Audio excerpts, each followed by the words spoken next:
Hello friends, welcome to the कॉन्टोलॉजिकल channel. आज के ये वाले वीडियो में हम लॉजिकल रीजनिंग का एक टॉपिक देखेंगे। वो टॉपिक का नाम है डिस्ट्रीब्यूशन। तो यहाँ पे तो यहाँ पे आपको डिस्ट्रीब्यूशन नाम से क्या समझ आ रहा है?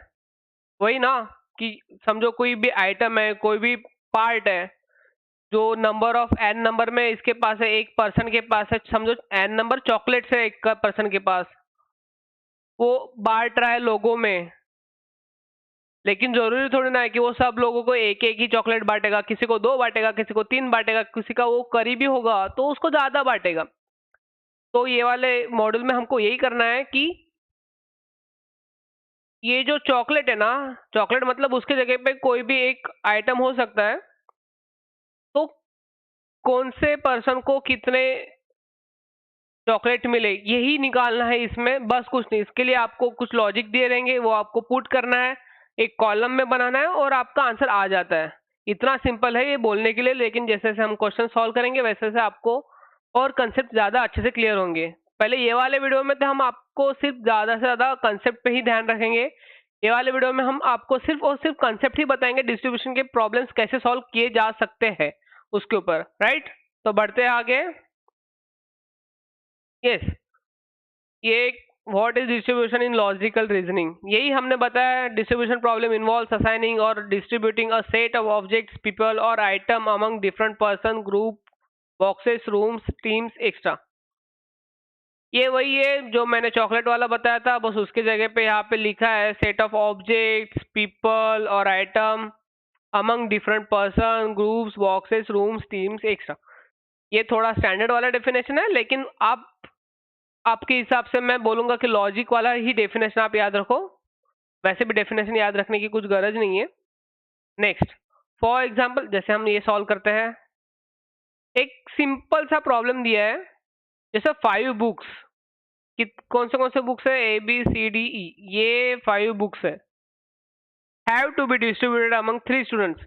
ये बुक्स 3 लोगों में बट रहे हैं, पी क्यू आर।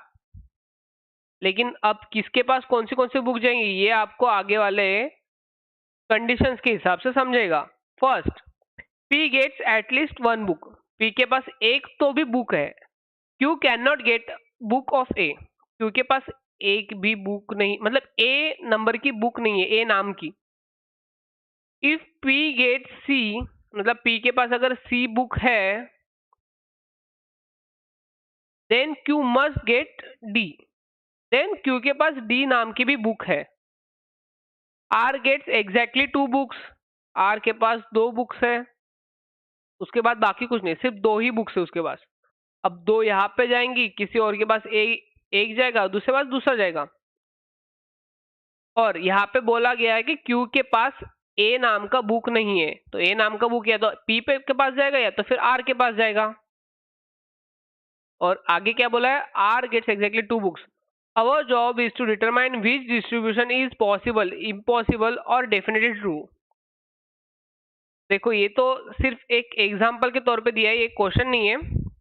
तो अपना काम सिर्फ यही है कि कौन सी बुक किसके पास जा रही है, किसके पास कितने नंबर ऑफ बुक्स हम बिठा सकते हैं, किसके पास कितने नंबर ऑफ बुक्स हम दे सकते हैं, वही आपको निकालना होता है डिस्ट्रीब्यूशन में। समझा आपको कंसेप्ट? बढ़ते हैं आगे। The most important thing is make a table. समझा, मैंने यहाँ पे आपको टेबल बना के ही बताया था कि पी के पास इतने, क्यू के पास इतने बुक्स, आर के पास इतने बुक्स। अगर आप टेबल बना के कोई भी क्वेश्चन सॉल्व करोगे डिस्ट्रीब्यूशन का, तो आपको इजी लगने लगेगा, क्योंकि आप एज पर द कंडीशन वो टेबल में एक एक कंडीशंस आप पुट करते जाओगे, तो at the end of question आपको आंसर इजीली मिल जाएगा। तो मोस्ट ऑफ द टाइम यहाँ पे स्टूडेंट्स क्या करते हैं ना कि हाँ टेबल क्यों बनाना है, हम ध्यान माइंड में ही रखेंगे सारा चीजें। लेकिन ऐसा होता नहीं है, क्योंकि बहुत यहाँ पे तो जैसे कि 4 ही बुक्स है या तो फिर 3 ही पीपल है, लेकिन मोस्ट ऑफ द टाइम ना सिर्फ 3 और 4 वाले ही आपको एट्रीब्यूट नहीं होंगे, 3 और 4 ही पीपल नहीं रहेंगे। मोस्ट ऑफ द टाइम यहाँ पे 8 पीपल रहेंगे, 7 पीपल रहेंगे, 7 एट्रीब्यूट्स रहेंगे, 7 ऑब्जेक्ट्स रहेंगे, ज्यादा भी ऑब्जेक्ट्स रह सकते हैं। तो इतने सारा आपके माइंड में रखना इज नेक्स्ट टू इम्पॉसिबल। तो for that reason I suggest you guys to make a table to solve such kind of distribution के प्रॉब्लम्स, राइट? तो इजी हो जाता है वो। Next, understand the conditions carefully. अब यहाँ पे जो कुछ कंडीशंस है जो डिस्ट्रीब्यूशन के प्रॉब्लम्स में दी जाती है, वो मैक्स टू मैक्स जहाँ पे जो जो कंडीशन यूज होती है वो हम यहाँ पे आपको बताएंगे कौन से कंडीशन यूज होते हैं और वो कंडीशन का मीनिंग क्या होता है। जैसे कि फर्स्ट टाइप, फिक्स डिस्ट्रीब्यूशन। जैसे कोई कंडीशन में ऐसा दिया होगा ए गेट्स एग्जैक्टली 2 बुक्स। जैसे कि आपने ये टेबल बनाया और यहाँ पे जैसे आप कॉलम बना रहे, कॉलम मतलब बुक्स, तो ए के पास सिर्फ एक या तो दो दो ही बुक्स है। एक या तो दो नहीं, सिर्फ 2 बुक्स है, इसके आगे उसके कॉलम नहीं बनेंगे। ये यहाँ पे फिक्स ही हो गया, मतलब ए के पास सिर्फ और सिर्फ 2 ही बुक्स है। अब minimum condition next, B gets at least 2 books. मतलब बी के पास एटलीस्ट 2 बुक्स है, 2 से कम नहीं हो सकते, मतलब बी के पास 1 बुक नहीं हो सकता। बी के पास या तो 2 बुक हो सकते हैं या तो 2 से ज्यादा, मतलब ग्रेटर देन 2 भी बुक्स हो सकते हैं, 2 3 4, लेकिन बी के पास 2 से कम नहीं हो सकते, क्योंकि क्या बोला है, B gets at least exactly 2 books. Sorry, not exactly, B get at least 2 books. तो एटलीस्ट मतलब कम से कम 2 बुक्स तो है ही बी के पास। ये एक कंडीशन होगी। नेक्स्ट कंडीशन देखते हैं, maximum condition, right? C gets at most 3 books. अब यहाँ पे एट मोस्ट का जो मीनिंग है ना, जैसे कि ये 1 बुक, 2 बुक, 3 बुक, सी के पास मैक्स टू मैक्स 3 बुक्स होंगे, लेकिन हमको एग्जैक्टली बोला है कि सी के पास 3 बुक्स हो गए नहीं। सी के पास 1 भी बुक हो सकता है, 2 भी बुक हो सकता है, 3 भी बुक्स हो सकता है, लेकिन 4 5 6 सी के पास बुक्स नहीं हो सकता। क्यों? क्योंकि बोला गया है कि eight most 3 books. At most का मतलब है कि ज्यादा से ज्यादा सिर्फ 3 ही बुक्स हो सकते, उससे ज्यादा सी के पास ज्यादा बुक्स नहीं हो सकते। नेक्स्ट कंडीशन, जैसे कंडीशनल स्टेटमेंट, जैसे if P gets A then Q gets B. मतलब अगर पी के पास ए नाम का बुक है तो ही क्यू के पास बी नाम का बुक जाएगा। ऐसा नहीं कि अगर, समझो, अगर इसमें इसका मतलब ये नहीं होता कि इफ क्यू के पास बी बुक है इसका मतलब पी के पास ए बुक है, नहीं। इस कंडीशन का मीनिंग है अगर पी के पास ए नाम का बुक है तो ही क्यू के पास बी नाम का बुक होगा, राइट? बढ़ते आगे, एक सिंपल सा इजी सा क्वेश्चन हम इसमें सॉल्व करेंगे, क्योंकि हमने कुछ कंडीशंस भी दिए हैं, देखे हैं अभी। बस उतने ही कंडीशन होते हैं गाइस, उतने ही कंडीशन के हिसाब से उतने ही कंडीशन हमको अप्लाई करके एक डिफिकल्ट से डिफिकल्ट हम इजीली कोई भी क्वेश्चन सॉल्व कर पाते हैं। बस आपको क्या करना है ना, स्टेप वाइज चलना है, ज्यादा घाई नहीं करना, फटाफट सॉल्व करने के इसमें नहीं पड़ना, सब सॉल्व फटाफट करना ही है, लेकिन आपको सारी कंडीशंस अप्लाई करके सारी कंडीशंस फॉलो हो रही है कि नहीं वो भी देखना है। क्योंकि क्या होता है ना कि most of the time distribution के जो क्वेश्चन आते हैं उसके ऊपर एक सेट पे 3 से 4 क्वेश्चंस होते हैं। समझो आपको ये सेट ऐसे इजी सेट कोई भी मैक्स टू मैक्स 2 से 3 मिनट में बन गया, आपके 3 से 4 क्वेश्चन आपके मिल गए, 3 से 4 मार्क्स आपको मिल गए, सारे बराबर हो जाएंगे अगर आपके सारे कंडीशन फॉलो हो रहे हैं। तो आई गारंटी कि आपके 3 से 4 क्वेश्चन भी बराबर ही होंगे। तो एक सिंपल सा क्वेश्चन हम इसको सॉल्व करके देखेंगे। 6 बुक्स ABCDEF, 6 बुक्स दिए गए ए से लेके एफ तक, आर डिस्ट्रीब्यूटेड अमंग 3 पीपल। 3 लोगों में बटे हैं। पहले हम क्यूब टेबल बनाएंगे PQR। देखो अब जैसे आपका ज्यादा प्रैक्टिस हो जाएगा तब आप टेबल बनाएंगे, फटाफट ऐसा करेंगे, हो गया। लेकिन हम अभी ऐसा नहीं कर सकते क्योंकि हम स्टार्ट में कर रहे हैं, बेसिक से स्टार्ट कर रहे हैं। अब each student get at least 1 book, मतलब सबके पास कम से कम 1 बुक तो है। कोई भी ऐसा एक पर्सन नहीं है जिसके पास कोई भी बुक नहीं है। जैसा हमने ये वाला कंडीशन देखा था ना, एटलीस्ट वाला सेकंड, तो ये वहां पे अप्लाई होता है। देखो each student gets at least 1 book. अब next, P gets exactly 2 books, मतलब पी के पास 2 बुक तो है ही एग्जैक्टली। हाँ, यहाँ पे 3 बुक 4 बुक नहीं, या तो एक बुक नहीं, पी के पास सिर्फ और सिर्फ 2 ही बुक्स है। एग्जैक्टली बोला गया है। यहाँ पे देखो एग्जैक्टली, यहाँ पे भी ध्यान देना। Q gets exactly 3 books. Same, Q के पास 3 बुक्स है। How many books does R get? अब आर के पास कितने बुक्स होंगे? अब कैसे निकालेंगे? टोटल बुक्स हमारे पास कितने हैं? 6। 6 बुक में से 2 यहाँ पे गए पी के पास, कितने बचे? 4।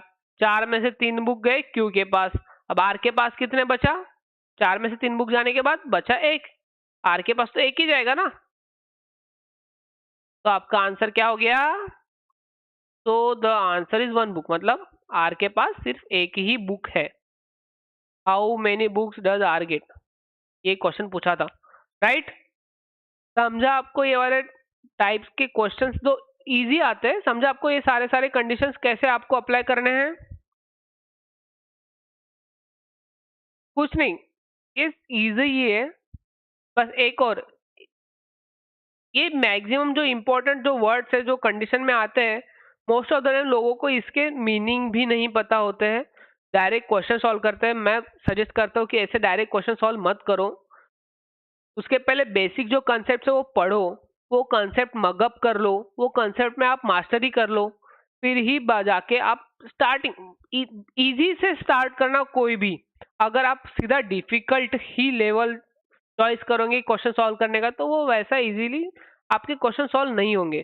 तो पहले इजी क्वेश्चन से स्टार्ट करते हैं, और वही एक क्या बोला जाता है, वही एक सिस्टमेटिक वे है to solve the question and to get the mastery in that question, right? तो पहला एक कीवर्ड है एटलीस्ट 3। जैसे हमने बोला था कि एटलीस्ट मतलब 3 या 3 से ज्यादा। एटलीस्ट मतलब कम से कम 3 तो हो गए। एटमोस्ट 3, एटमोस्ट 3 मतलब ज्यादा से ज्यादा 3, उससे कम रह सकता है लेकिन 4 या 5 नहीं रह सकता। एग्जैक्टली, एग्जैक्टली का मीनिंग है 3। एग्जैक्टली मतलब क्या? अगर उसके पास एग्जैक्टली 3 बुक्स है ऐसा बोला है, तो उसके पास सिर्फ और सिर्फ 3 ही काउंट होगा बुक्स का, उससे ज्यादा या फिर कम नहीं हो सकता। मोर देन 3 मतलब अगर बोला है कि A has more than 3 number of books, तो मतलब ए के पास एक बुक भी नहीं है, 2 बुक भी नहीं है, 3 बुक भी नहीं है, ए के पास 4 या तो फिर 4 से ज्यादा नंबर ऑफ बुक्स होंगे। क्योंकि क्या बोला है? मोर देन 3 मतलब 3 से ज्यादा। लेस देन 3 मतलब लेस देन 3 मतलब 3 नहीं, लेस देन 3 मतलब 1 या तो 2। अगर कोई पर्सन के पास बोला गया कि less than 3 number of items है, तो फिर less than 3 number of objects है, मतलब उसके पास 3 ही एग्जैक्टली 3 आइटम नहीं है, उसके पास 3 से कम है, क्योंकि वहां पे बोला गया लेस देन 3। आपको ये समझने के लिए आपको लग रहा होगा कि ये क्या बता रहा है, ये बहुत इजी है, लेकिन नहीं गाइस। जब जैसे जैसे आप कंडीशंस देखते जाओगे ना, तो वहां पे ये आपको वहां पे ये वाले कंसेप्ट क्लियर होना ज्यादा से ज्यादा इंपॉर्टेंट है, तभी आप क्वेश्चन सॉल्व कर पाओगे। नेक्स्ट क्या है? Not more than 3। Not more than 3 मतलब 3 या तो 3 से कम। नॉट लेस देन 3 मतलब 3 या तो 3 से ज्यादा। नेक्स्ट क्या है? आइदर ए और बी, मतलब अगर किसी को बोला है कि ए नाम का बुक या तो फिर पी के पास है या तो फिर क्यू के पास है, दोनों के पास नहीं रहेगा, क्योंकि पी ए नाम का बुक तो है तो एक ही ना, या तो वो पी के पास रहेगा या तो वो क्यू के पास रहेगा। अगर ए पी के पास रहेगा मतलब क्यू के पास नहीं रहेगा, समझे? Right. Next, neither A and B, अगर समझो बोला गया कि ए नाम का बुक पी के पास भी नहीं है, क्यू के पास भी नहीं है, मतलब अगर कोई तीसरा बंदा होगा उसी के पास वो ए नाम का बुक होगा, ये दोनों के पास तो नहीं ही होगा। समझा? ओके गाइज, आज का वीडियो हम यहीं पे स्टॉप करते हैं। मिलता है नेक्स्ट वीडियो में, तब तक के लिए bye bye and keep learning. And yes yes guys, please don't forget to like share and subscribe. Okay, मिलते हैं नेक्स्ट वीडियो में, तब तक के लिए बाय बाय।